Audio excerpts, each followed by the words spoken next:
Bonjour, j'espère que vous allez bien, c'est Maxime Galland. Écoutez, on se retrouve aujourd'hui du coup pour le premier épisode de la vidéo challenge.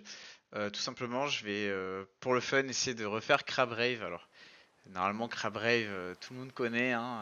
Écoutez, enfin tout le monde. Hop, on est sur cette petite vidéo des crabes qui dansent. Donc vous voyez, ça va être un projet Unreal assez intéressant. En fait, on va avoir, hop, on va avoir tout un landscape à créer ensemble. On va pouvoir voilà, faire les petites grottes. Puis après on va mettre des personnages. Nous on va faire un truc un peu particulier, c'est que nos crabes je pense qu'ils vont être un peu humanoïdes. On va essayer de différer un peu de la vidéo originale. Et en fait l'objectif de ce genre de vidéo c'est vraiment que je me file de A à Z sur un projet qui est un peu plus complexe que d'habitude. Souvent les vidéos voilà, portent sur un truc très précis. Là pour le coup on va être à l'inverse assez global en fait, assez général. Et on va devoir utiliser plein de petites compétences pour essayer de réussir l'exercice. Je laisse. Hein.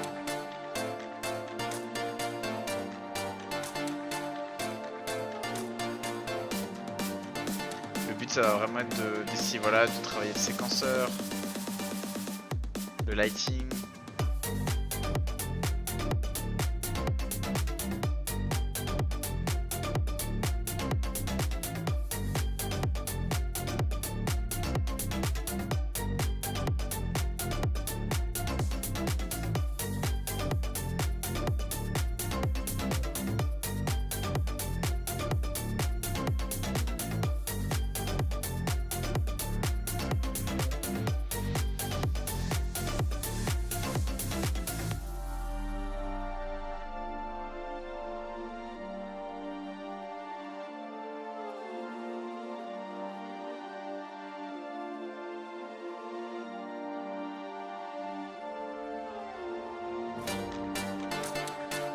Là, on va avoir des changements de lumière assez intéressants en termes d'ambiance. On va faire du coup plusieurs scénarios.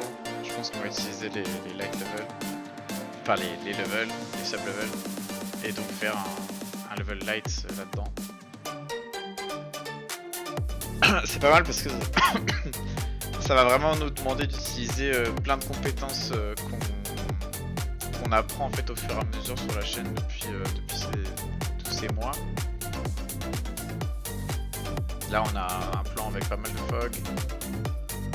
Ça va être pas mal. Les animes, moi je vous dis, on va utiliser un peu des humanoïdes pour pas faire exactement la même chose. Puis on va voir si on rend un peu cette île plus épique. Là on a un autre scénario lumière. Là ce qui est intéressant aussi c'est la ligne d'horizon. Souvent ça peut être embarrassant. Enfin, il faut bien penser à bien la positionner. Je pense qu'on va utiliser le plugin water. Et puis voilà, écoutez. Un exercice assez complet, je pense on va pas mal s'amuser. Hop, on va pas mal s'amuser pour faire ça. Alors, d'où ça va partir? Écoutez, si je fais un petit peu les étapes pour qu'on voit un peu comment on va avancer dans cette série, c'est assez simple. En fait, on va avoir vraiment des départements, enfin des départements. On va commencer par l'île, parce que en fait tout va partir un peu de l'environnement, dans le sens où il faut qu'on ait une île de base avec un peu un décor dans lequel on va être capable de positionner des caméras en fait pouvoir planifier un peu nos séquences. On va avoir une grosse partie du travail qui va vraiment être c'est de la réal, donc en fait on va venir, on va positionner nos caméras à droite à gauche dans la scène, on va créer des séquences, on va essayer de créer une nomenclature propre pour les plans. Une vidéo comme ça qui va durer 3 minutes en termes de rendu, bah, il faut qu'on ait une nomenclature. Une nomenclature, en fait, c'est la manière dont on a de nommer les fichiers pour que tout soit à peu près intéressant. Et donc, bah, dans Unreal, on va aussi utiliser la nouvelle plateforme qui nous propose, à savoir le Fab. Donc, le Fab, hop, qui se trouve ici. Alors, il est natif sur la dernière version d'Unreal, donc sur la 5.5, mais si vous utilisez un autre Unreal, c'est-à-dire par exemple un 5.2 ou un 5.3 ou un 5.4, il va falloir que vous alliez chercher vous-même en fait vos contenus. Il y a un truc aussi qui est resté comme avant, parce que bon, c'est vrai que le Fab a pas mal bouleversé la manière dont on utilisait un peu les packs. Vous voyez que là, je suis en train d'explorer mon chest. Et donc, bah, les choses que j'avais déjà d'accessibles, en fait restent accessibles, elles n'ont pas du tout disparu. Moi en l'occurrence, ce que je vais faire là, c'est que pendant que je commence à sculpter un peu le terrain et tout, bah, je vais tout simplement charger des packs. Ça va me permettre facilement de... Hop, je vais taper Crab, j'ai déjà créé le projet. Ça va me permettre en fait de commencer à bosser pendant qu'Unreal il est en fond et qu'il télécharge en fait le pack dont j'ai besoin. Là moi je pense que je vais utiliser c'est donc le Monster Underwater et il nous faut un pack un peu deal. Donc là j'ai un Modular Cliff qui m'a l'air pas trop mal, on va essayer de l'utiliser. Crab Rave, hop, je pense qu'on va pouvoir directement l'utiliser. Et pourquoi pas charger Nordic Coast. Après voilà, Modular Cliff fait 2 Go, Nordic Coast je sais que c'est un gros pack, il fait bien 30 Go. Il est assez solide. Et peut-être que je vais préférer passer par Quixel et prendre les assets un par un. Ce que je vais faire aussi, alors là bon écoutez ça va télécharger tranquillement, on va le laisser faire. Hop, on va laisser faire mon petit Unreal. Il y a marqué 5.6, là ça fait peur. Hop, alors. Écoutez, on va pas bosser dans cette scène là de base. Là l'objectif ça va être de commencer par essayer de créer une base de deal. Donc je vais avoir, si je décompose un peu, bah, le plugin water pour faire l'eau. La base ici ça va être un petit landscape. Et après on va être sur placer des rochers, scatter, pas forcément foliage, je vais essayer de les placer à la main pour bien sculpter l'île. Et après on va venir générer par exemple de la mousse, des buissons, des choses un peu comme ça, directement en foliage. Donc c'est un peu ce qu'on va essayer de faire. Écoutez là, première chose quand j'arrive dans un projet comme ça va vraiment être de créer des levels. Mes levels, ça va être un peu mauvais si je les laisse tous comme ça à la racine du projet.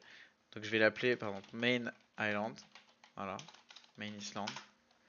Et je vais me créer direct un dossier, un folder que je vais appeler Levels. Voilà, on va mettre Main Island dedans. Move here. En fait, vous pouvez déplacer comme ça les contenus directement dans une reel en faisant des move here. Et je vais faire un autre dossier que je vais appeler sublevel. Sublevel. Vraiment, moi, dès que je vais commencer à bosser sur un environnement, en fait, je crée ces deux dossiers-là avec le sublevel et je commence à organiser en fait ma hiérarchie de calque entre guillemets de scène. Donc il faut imaginer que chaque level va être une sorte de calque sur lequel je vais enregistrer des informations. Par exemple, bah là sur le premier, je vais avoir un sub light par exemple. Hop. Je vais avoir un sub landscape. Je vais avoir un. Alors on va essayer de les nommer correctement. Hop. Je vais avoir un sub water. Je vais avoir un sub, on va pas tous les faire, un sub rocher. Hop. Je vais avoir un sub. Bon, après, on pourra les faire au fur et à mesure. Vous n'êtes pas obligé de tout faire au début. Sub, trees. Sub, par exemple, grotto. Voilà. si j'ai la grotte, on va l'appeler grotto. Bon, en tout cas, une fois que tout ça c'est fait, on va se dire, bah, Maxime, comment ça se passe? Alors, par défaut, votre interface, elle ressemble à ça sur Unreal. Vous avez besoin d'aller dans Windows ici et de faire un level. Enfin, de faire un level. De cliquer sur le panneau level. Et là on voit, ah mince, World Partition est activée, donc la feature level elle marche pas. C'est pas grave, regardez. Je vais directement aller dans mon main Island ici. Hop, on rentre à l'intérieur. Bon, c'est tout noir, c'est pas très grave. On va prendre nos sub-levels qui sont là. Et on va aller shift. Je fais shift avec ma main pour shift clic gauche pour tout sélectionner. Et je les glisse ici dans le panneau levels. Hop, là je suis content. Donc on va changer leur string method. Alors qu'est-ce que c'est cette histoire de string method? J'ai déjà expliqué dans quelques vidéos, mais globalement, en fait, c'est pour savoir si un level, un calque entre guillemets, va être chargé ou pas chargé au rendu. Par défaut, si on met always loaded, il sera toujours chargé, il est always loaded. Par contre, s'il est en blueprint, il faudra qu'un événement de blueprint vienne déclencher le spawn du level. En l'occurrence, nous on fait une cinématique, donc on va juste à la main activer ou désactiver ce qu'on n'a pas besoin de voir. Et donc là, le but du jeu, en fait, en gros, c'est par exemple, bah là, je vais travailler les lumières, donc bah, je vais me mettre sur mon level qui s'appelle Sublight. Donc sur Sublight, je vais aller dans Windows. En fait, si vous voulez, mon level originel là que j'ai créé qui s'appelle Main Iceland, il est tout en haut de la hiérarchie, c'est le chef des levels. Et en fait, les autres, les sub-levels, c'est des sous-niveaux de ce niveau-là. Et donc quand je vais travailler, en fait, en gros, je vais ouvrir mon fichier qui s'appelle Main Island, mais en ouvrant ce fichier-là, en fait, je vais pas écrire dessus. C'est pas là-dessus que je vais écrire forcément le travail que je fais. En fait, le travail que j'écris et que je sauvegarde, vous voyez que chaque sublevel, il a une petite disquette. Et donc ça, en gros, ça sert que bah, si je travaille les lights, en fait, je me mets actif sur sublight et je sauvegarde, enfin, je sauvegarde. J'interagis que avec les lights et je peux sauvegarder les lights à part. En fait, regardez, je vous montre. Là, donc j'ai sublight qui est open. Je vais aller dans. Je vois qu'il est current context. C'est lui qui est actif. C'est sublight qui est actif. C'est pas un autre. Je fais environ light mixer. Là, Unreal me suggère en fait les lumières que je devrais faire. Écoutez, on a une scène totalement classique, donc on va faire un ciel, la directionnelle. On les crée tous, ils ont toutes leur petite utilité, on va les utiliser un par un. Et là, en fait, vous voyez que dans mon outliner, je peux cocher, hein, si je vais sur la petite roue ici des options, only in current level. Et là, on voit que directionnel, enfin, on voit que j'ai des éléments, hein, directionnel, exponentiel, etc. Si je me remets par exemple sur Grotto, qui est vide, bah là, j'ai plus rien dans mon outliner. Ça, c'est génialissime parce qu'en fait, ça va me permettre de quand je vais avoir des très grosses scènes, où par exemple, je sais pas moi, il y a 5000 objets dans la scène, bah, je vais pouvoir, comme ça, activer, désactiver, enfin me mettre actif sur un level plutôt qu'un autre, et ne voir du coup dans le container que ceux avec quoi je veux travailler. C'est pour ça que par exemple, les arbres, bah, je vais les mettre dans un level à part, parce que comme ça, en fait, quand je travaille sur les arbres, bah, j'ai que les arbres dans mon outliner, et c'est super pratique. Au-delà de ça, si on avance un tout petit peu, regarde, j'ai les sauvegardes, ça c'est le truc encore pour comprendre un peu plus. Chaque sublevel que j'ai créé est un fichier à part qui peut être sauvegardé. Ce qui veut dire que je peux mettre à jour, je peux archiver, je peux faire plein de choses à un bout spécifique de mon level. Et en fait, quand on est en production et qu'on travaille avec par exemple 20 personnes sur un niveau, eh ben on n'a jamais un seul level et un seul fichier en fait. En gros, on a plein de sublevels. Et par exemple, je sais pas, moi je vais faire un sublevel qui s'appelle Maxime et c'est ce que moi je vais faire qui va être dessus. Puis il va y en avoir un autre qui va s'appeler Edouard et puis c'est Edouard qui va aller dessus, etc. Donc ça va permettre d'avoir des fichiers séparés sur lesquels on peut sauvegarder et synchroniser. Donc ça c'est super important. Super important. Bon, après, je vous cache pas qu'en prod, on évite d'appeler les levels avec des prénoms, c'est pas très pro. Souvent, on leur donne plutôt des noms par rapport à ce qu'ils représentent. Donc, landscape, light, sound, gameplay, des trucs un petit peu comme ça. Là, écoutez, on va partir sur le landscape. Donc, je vais mettre actif. Je prends le réflexe, hein, je me mets actif sur le landscape. Je vais dans ici la palette des outils. Je vais sur landscape et on va créer un terrain. On va créer notre terrain qui va nous aider. Hop. Donc là, je me mets en mode landscape, je choisis une résolution, on va prendre la plus grande, 255. Pourquoi? Parce qu'ils vont me dire, mais Maxime, ton île, elle est toute petite, pourquoi tu prends un terrain immense? C'est parce qu'en fait, le fait de changer, là, de prendre le 255, ça augmente les terrains, c'est comme des voxels. Donc il y a des petits carrés, et il y a plus ou moins de détails et de polygones en fonction du nombre de voxels, en fait. Donc si vous prenez le plus grand, bah, vous allez avoir beaucoup de voxels, donc ce sera vraiment bien pour sculpter. Là où si vous prenez le tout petit, vous n'allez pas avoir beaucoup de voxels. Il faut risquer d'avoir vite des terrains qui s'étirent, qui font des pointes comme ça, qui sont un peu pas beaux. Donc là, je fais create. On y va. Hop. On va pas faire tout de suite le matériau de terrain. Mais là, vous voyez déjà, j'ai un petit espace avec lequel je peux travailler. Et pour ceux qui se disaient, ah mais Max, non mais c'est trop grand l'île, elle a pas besoin d'être comme ça. Écoutez, il n'y a pas de problème, de toute façon on va recouvrir avec de l'eau. Et au pire du pire, j'aurais pu faire ici, vous voyez, avec add, je peux agrandir mon terrain s'il est pas assez grand. Et je peux faire avec delete, je peux enlever des chunks. Donc, faut imaginer les terrains, c'est des gros quadrillages avec plein de chunks. Et vous pouvez soit en ajouter, soit en enlever. En l'occurrence, bah écoutez, on va partir. Franchement, l'île qu'on doit faire, elle est assez simple. Donc, on va prendre ici brush size. Hop, on va pousser un peu. Là, on voit que ça a été direct très très fort. Je vais utiliser flatten. On peut toucher hein, la puissance ici du pinceau et tout. Hop. Le but c'est d'avoir un petit talus pour faire un peu ça. Je vais regarder où on est le téléchargement. Apparemment, on a réussi à télécharger. On va voir si déjà ce qu'on a. Il me faudrait un pack Palm un peu. Je vais taper Palm dans mon coffre. Hop. Big Palm. Voilà. Big Palm. On a. Hop. Big Palm. Ça a téléchargé. Il est assez léger le pack. Alors, vous, effectivement, ces packs-là, si vous essayez de refaire comment, vous n'allez pas les voir. Je vous conseille d'explorer quand même un petit peu la shop du Fab parce que y a pas mal d'assets gratuits. Et aussi, en fait, surtout, il y a toujours Quixel Megascan qui juste va vous donner accès à plein de rochers. Là, vraiment, volontairement, je prends un sujet comme ça parce que c'est assez riche en ressources gratuites pour que vous puissiez vous trouver ce qu'il vous faut si vous voulez vraiment refaire la même chose que moi et suivre de A à Z le cours. Normalement, il n'y aura pas trop de problèmes. Hop. Là, j'utilise le flatten et j'essaie de me faire un terrain plat. Il n'y a rien qui m'empêchera de le bomber un peu après. On va voir ce qu'on fait. Hop, par exception. Alors là, vous voyez, il est petit mon pinceau. Brush size ici 8000, hop, ça fait vite une pointe comme ça. Vous avez le droit dans Unreal, on va sauvegarder avant parce que parfois il crash quand même, mais si je fais par exemple 30 000, voilà, là vous voyez j'ai un plus gros pinceau, j'ai dépassé le seuil des 8000. Je vais mettre une toute petite pression et là hop. C'est pour avoir ce côté un peu arrondi là sur le landscape. Bon par contre faites attention parce que plus vous augmentez la taille du pinceau, par exemple si vous mettez 100 000, en fait faut imaginer que le pinceau il va interagir avec les 100 enfin plein de voxels en même temps en fait. Et donc quand il va se passer ça, c'est quand même des risques de crash. Je préfère prévenir.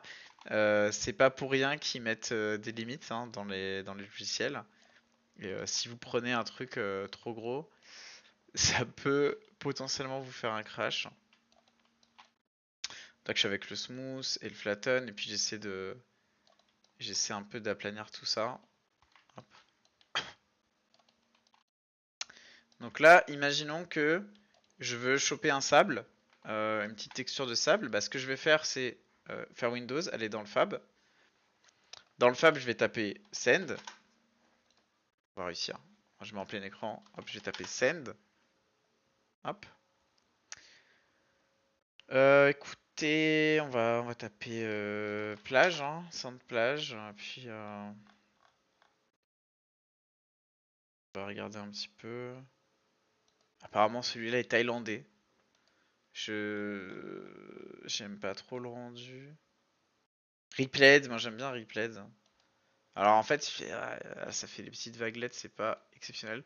Pour l'instant, on va rester en médium. En fait, pour que vous puissiez comprendre un peu les trucs entre raw, high, low et medium, c'est que low c'est 1024, medium c'est 2048, high c'est 4000 et raw c'est 8000.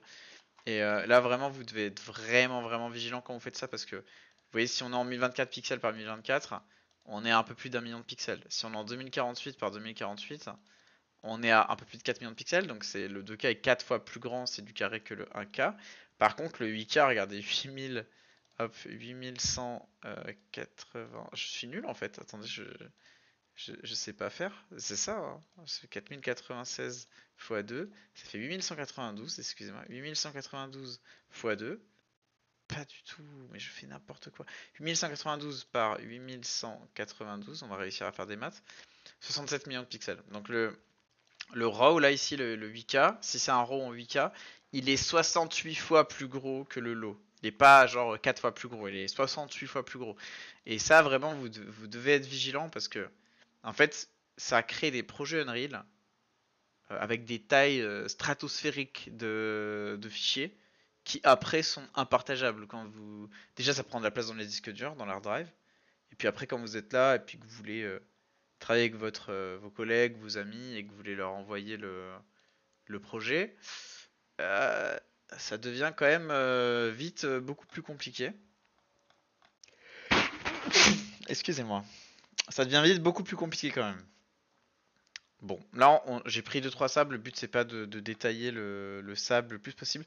Je pense que on serait pas trop mal si on avait à peu près 4 sables. J'essaie de faire gaffe vous voyez les choses comme ça là.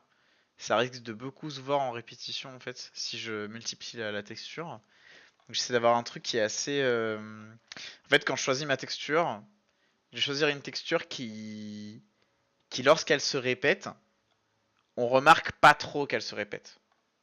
Pas trop, trop, trop. On essaye, hein, on en prend. Après, de toute façon, on fera des mélanges dans le Material Editor. Là, on en a un qui est un peu mouillé, pourquoi pas. Écoutez, pour faire vraiment le bord du bord de la plage, on peut essayer de prendre ça. J'ai peur quand même, là, ce genre de truc là. C'est vraiment dangereux en termes de rendu. Après, peut-être qu'en mettant un peu des rochers ou des éléments, ce qui est dangereux, comme je dis, c'est qu'on risque de voir que ça se répète. Il me faut peut-être un gravier aussi. Je vais taper gravel, je sais pas écrire. Je vais taper gravel. On va se prendre un gravier un peu bord de mer. Qu'est-ce qu'on pourrait utiliser? En vrai, celui-là est pas trop mal. Faudra peut-être le blanchir un peu, mais pourquoi pas. Allez, c'est un truc de lave normalement, mais c'est une île. Après tout, peut-être qu'elle est venue là, pas, pas c'est parce qu'il y avait un volcan. Ok, bon, écoutez, on part là-dessus. On part là-dessus pour commencer. Et là, vous voyez, ce qui est pas mal, c'est que mes petites textures, elles se sont directement positionnées bah, dans les surfaces Megascan. Et donc là, on peut explorer les dossiers un par un.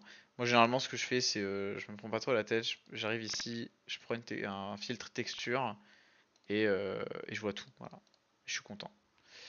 Ce qu'on fait après, c'est là, si on veut mettre le sable, il nous faut vraiment créer un matériau de terrain. Donc, on va faire ça. Je vais me faire un petit dossier que je vais appeler enfin Materials. Voilà. Et on va lui mettre une couleur. Il va être vert. Voilà. Parce que les matériaux sont verts dans Unreal. Donc le dossier matériaux sera vert. Au même titre que le panneau level sera orange. Parce que les levels sont orange. C'est plus facile. Material, on va l'appeler M Landscape Painting. Voilà. Et on va l'ouvrir. Et là, attention, j'ai déjà fait plusieurs vidéos sur la chaîne un peu sur les terrains. Donc là, c'est possible que j'aille un peu vite. Le but, c'est bon, le but, c'est évidemment que tout le monde apprenne des choses hein, sur ce genre de vidéo.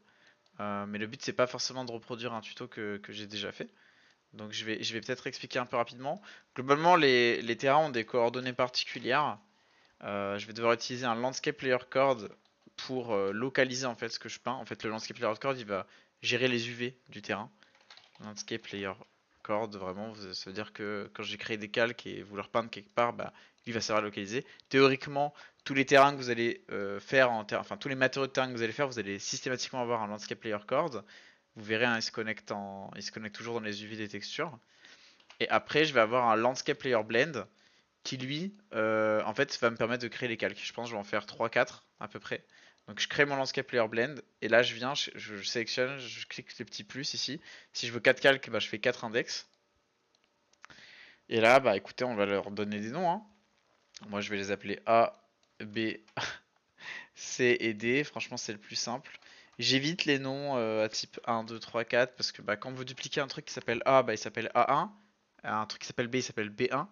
Alors que si vous avez des noms qui s'appellent 1, 2, 3, 4, si vous dupliquez un 2, il va s'appeler 3, mais du coup, c'est pour rentrer en conflit, enfin, bah, c'est compliqué. Donc moi, souvent, les noms, je fais des trucs qui s'appellent A, B, C, D, voilà, parce que c'est plus simple. On voit que les textures que j'ai récupérées sur le fab, elles ont des codes un peu. Donc là, ce qu'on va faire, c'est, on va les mettre un peu entre elles.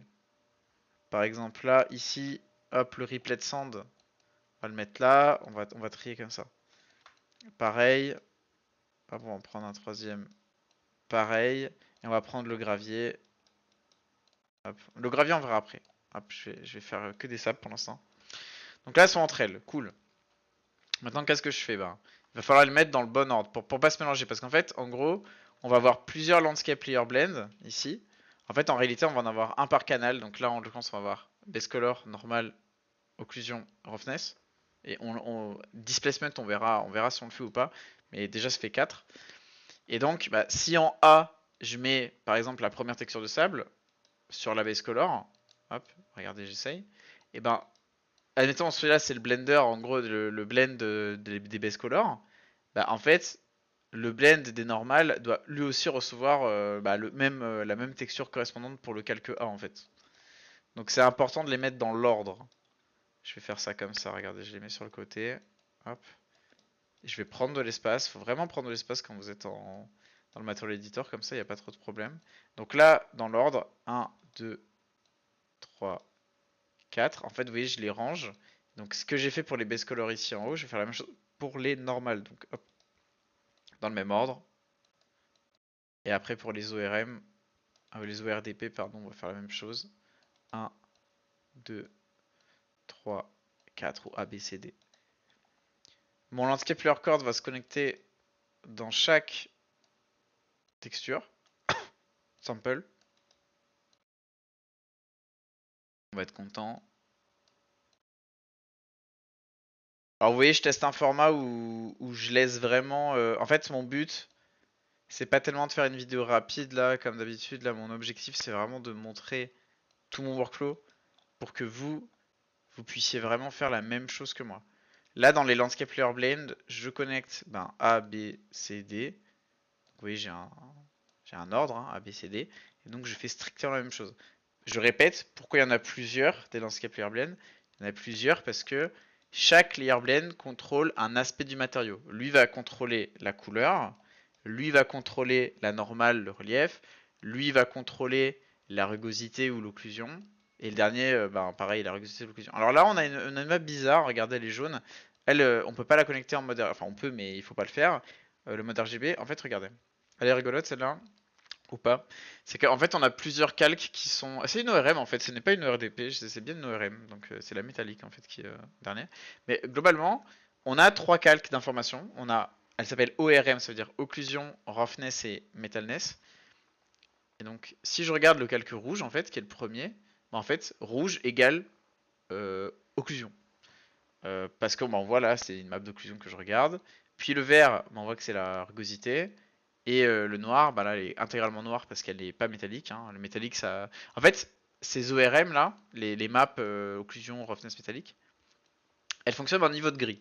C'est-à-dire qu'un pixel, imaginons la métallique, je vais prendre la métallique pour expliquer parce que c'est la plus simple. Bah, la métallique, on fait un pixel. Le pixel, il est soit blanc, soit noir. Parce qu'un objet, à 1, il est blanc, ça veut dire qu'il est métallique. Et à 0, il est noir, ça veut dire qu'il est pas métallique. Aussi simple que ça. Et le truc, c'est que, en fait, bah, ce sera un peu dommage d'avoir plusieurs textures, étant donné qu'elles sont juste écrites en niveau de gris, donc qui vont du blanc vers le noir, et que quand on encode une image JPEG ou PNG, en fait, on a trois canaux de couleurs, on a un canal rouge, un canal vert et un canal bleu. En fait, ce qu'on peut faire, c'est écrire sur chacun des canaux, pardon, une texture différente. Comme ça, bah, on dit, bah, ok, tout ce qu'il faut pour que la métallique fonctionne, je vais le mettre sur le canal qui est bleu. Et la roughness, c'est pareil en fait. Un objet qui a 1 en roughness, bah, ça veut dire qu'il est complètement rugueux, bah, c'est un pixel blanc. Un pixel blanc représente une rugosité de 1. Et un pixel noir représente une rugosité de 0. Et un pixel gris, si je reprends ici mon exemple, le pixel gris va être quelque chose de plus ou moins rugueux en fait. Pareil pour l'occlusion, je vais pas tous les faire. Donc ces paramètres-là, on s'embête pas trop à les... en l'occurrence métallique, je la plug même pas parce que du sable c'est pas métallique, donc je vais laisser juste 0. Et du coup ça fera comme si j'avais mis un pixel noir partout. Mais globalement, voilà, les pixels, quand vous connectez des textures, ils transportent avec eux des informations. Alors je vérifie, ouais c'est bien le rouge c'est l'occlusion, donc là on va le marquer quand même, occlusion. Raccourci C pour créer un commentaire. Roughness, hop. Donc il transporte des informations qui permettent au matériau de fonctionner correctement. Donc là je connecte tout. Attention, erreur que je vois souvent en cours. Les layers, il faut bien les renommer. Si vous laissez marquer none, ça marchera pas, ce qu'on va faire après. Donc il faut bien qu'il s'appelle ABCD. Et là, on va faire un dernier petit truc. C'est que je vais prendre toutes mes textures. Et en fait, les textures, elles sont appelées au rendu dans un sampler, on appelle ça. Et donc là, ce que je vais faire, c'est que je vais les wrapper. En fait, je vais les calculer ensemble. Parce que dans un projet, il y a un nombre limité d'emplacements de samplers, en fait, pour charger les textures. Donc si je le fais pas, il y a des risques que ma texture, en fait, parfois j'ai un checker gris ou un bug d'affichage. Parce que la texture va, je sais pas, par exemple, on appelle trop de textures en même temps. Du coup, il n'y arrive plus, Unreal. Et à ce moment-là, on n'a pas ce qu'on veut, ça marche plus. Bon, comment on va faire ça? Écoutez, on a fait notre petit matériau, là, on est content. Donc maintenant qu'on l'a, on va aller ici dans le landscape et on va tout simplement en fait sur notre landscape, on va charger notre matériau ici, M landscape, on va le prendre, on va le mettre ici. Hop. On va aller dans Paint et là écoutez c'est parti, on voit pas les calques, voilà, c'est ça qu'on voulait. Bon, on voit pas les calques. Merci Unreal. Hop, j'essaie de fermer, de rouvrir. No target layer assigned to this landscape. Waouh, c'est un message qui fait peur. On va le déconnecter. On va le reconnecter. On va relancer Landscape.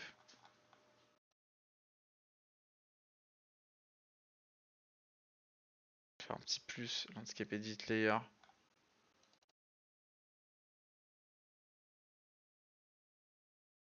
À l'aide. Voilà, ça y est. Et voilà, c'était effectivement...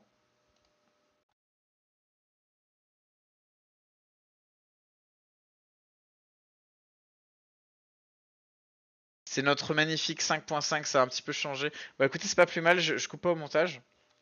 C'est pas plus mal que j'ai été perdu là pendant une petite seconde. Attendez, je vérifie quelque chose. Voilà. Bon, ces layers là, sur lesquels j'ai la souris, c'est les layers sur lesquels on va peindre. On peut en avoir plusieurs sur un même terrain. En fait, ils réceptionnent un peu ce qu'on va peindre, mais en fait, il y a différentes compréhensions de layers à avoir. C'est vraiment ce qu'on peint, c'est le calque sur lequel on est en train de peindre, il peut y en avoir plusieurs. Et ça, en fait, c'est la classe que je viens de créer. Vous avez vu, j'ai cliqué sur ce petit bouton Create Layer from Assigned Materials. Ça, en fait, ça va rentrer dans le matériau qui est actuellement sur le terrain. Ça va lire ce que j'ai marqué dans les Landscape Layer Blend, les petites notes qu'on a créées tout à l'heure. Et à ce moment-là, ça va créer, ben, nous on les appelait A, B, C, D. Si on les avait appelés Roger, Bernard, Jean-Marc et tout, ben, les layers se seraient appelés comme ça. Et donc à partir de là, je peux toujours pas peindre. Vous voyez, mon pinceau est rouge. Alors, pour que je puisse peindre, il va falloir que je clique ici sur Weight Blended Layer. Ça va créer en fait un petit fichier qui s'appelait Layer Info. En fait, ce fichier-là, c'est vraiment le calque en lui-même en fait sur lequel je peins. C'est-à-dire que s'il n'existe pas, en fait, à chaque fois que je peins avec mon pinceau, il faut qu'Unreal il l'écrive sur un fichier. Et donc, quand vous faites le petit plus ici et que vous créez votre calque, en fait, ça crée ce fichier sur lequel Unreal il peint en fait. Enfin, il enregistre ces informations de peinture que vous faites. Donc là, on a mis par défaut, il display le A. Et on peut voir que, écoutez, honnêtement, là, je suis à peu près satisfait déjà juste comme ça parce que ça. Ce que je veux éviter, c'est trop mal la répétition. Quand on voit que ma caméra est un peu proche, je vois un peu cette répétition. Et là, en fait, ce qu'on n'a pas fait, c'est que tout à l'heure, je vous ai fait créer les landscape layer blend ici, les records, pardon. Mais on n'a pas choisi le mapping scale. Donc là, ce mapping scale, je vais lui mettre quelque chose comme par exemple 4, apply. Voilà. Là, vous voyez, ça change la taille. En fait, vous voyez, si je mets par exemple 100 ou 10, enfin, je mets 10, ça change la taille. Vous voyez, le sable est plus gros maintenant en termes de texture. Donc, il faudra, pour qu'on soit aidé, il va falloir qu'on s'aide un petit peu. Moi, je fais quelque chose souvent dans la scène, c'est que je crée un sublevel que j'appelle sub scales. Voilà. En fait, c'est mes petits objets d'échelle. Alors, les objets d'échelle, imaginons, voilà. Je veux voir les échelles humaines par rapport à mon projet. Je mets une chaise, voilà. Est-ce que le sable a l'air immense par rapport à la chaise? En fait, vous voyez, ça me permet d'avoir un étalon, entre guillemets, et de pouvoir comparer. Dans une reel, vraiment un truc à pas faire, il faut pas scale. Faut pas scale. Si vous avez le droit de scale, évidemment, mais en fait, les éléments, quand ils sont uploadés sur le Fab, ou anciennement la Marketplace, on a des chartes, en fait, entre guillemets, de proportions à respecter. Ce qui fait que un objet à taille humaine, si vous faites une télé, ou si vous faites par exemple une chaise, et ben, elle sera toujours faite par rapport à un peu la proportion de base du mannequin Unreal. Donc si vous commencez dans votre scène à vous dire ah mais là la chaise elle a l'air trop petite par rapport à la texture du sable et que du coup vous la scalez pour pallier à ça, en fait vous vous mettez des bâtons dans les roues parce que c'est à dire que comme vous avez brisé l'échelle, le moindre objet que vous allez venir après poser, ben, en fait vous allez devoir revoir son échelle. Donc c'est plutôt bah là c'est à moi d'ajuster un peu le matériau pour qu'il ait l'air moins immense, mais je dois pas en l'occurrence toucher mon objet témoin quoi. Donc là, ce que je mets dans Subscale, moi, c'est des objets de base. Voilà, quand les scènes sont un peu vides, c'est pratique de les avoir. Mais bon, on verra un peu si on les touche. Honnêtement, je vais rétablir un peu ce que j'avais avant. Je trouve qu'à là, je suis à 10. 10, c'est quand même beaucoup. Et je sais pas, je vais mettre 4. 4, c'était pas trop mal en vrai. On va voir, on pourra le faire. Là, actuellement, je pourrais être complet sur ce que j'explique. On a un seul Landscape Layer Cord qui est connecté à tous les sets de textures. Donc que ce soit le replay d'en haut, le sable mouillé, le sable pas mouillé, etc. Ils ont tous les mêmes. Si je veux que le petit sable avec les vaguelettes là, il est vraiment... Enfin en fait en gros ce que ça veut dire c'est que quand je commence à être sur mon landscape à faire paint et à peindre, par exemple regardez là je peins du sable un peu plus blanc, voilà, je peins du sable un peu plus blanc, bah en fait si je change la taille du sable avec les vaguelettes, comme je vais toucher le landscape layer cord, ça va aussi changer la taille du sable celui-là, là, le nouveau qu'on vient de faire, qui a pas les vaguelettes. Donc ça, bah des fois ça peut vous embêter parce que vous dire ah bah moi je veux changer la texture la taille de la texture du caillou mais je veux pas changer la taille de la texture de l'herbe par exemple. Bah ce qu'il faut c'est simple en fait, c'est vous créer un autre landscape layer chord et en fait en gros vous ne l'assignez que pour, voilà là je le fais sur le replayed, vous ne le changez que pour cette texture là spécifique. Donc faut lui donner un nom, hein. Lui c'est le A, voilà, et lui c'est le all parce que lui il touche tous les autres. Donc hop. Comme j'ai changé en haut, vous vous souvenez, cette base color là, elle est assignée, enfin elle est cohérente avec cette normale là, et elle est aussi cohérente avec hop, ce ORM là. Donc là, vraiment, maintenant, quand je vais toucher ce landscape chord là, ça va changer la taille que du sable avec les vaguelettes, mais ça va pas changer les autres. Donc c'est quelque chose d'important, ok?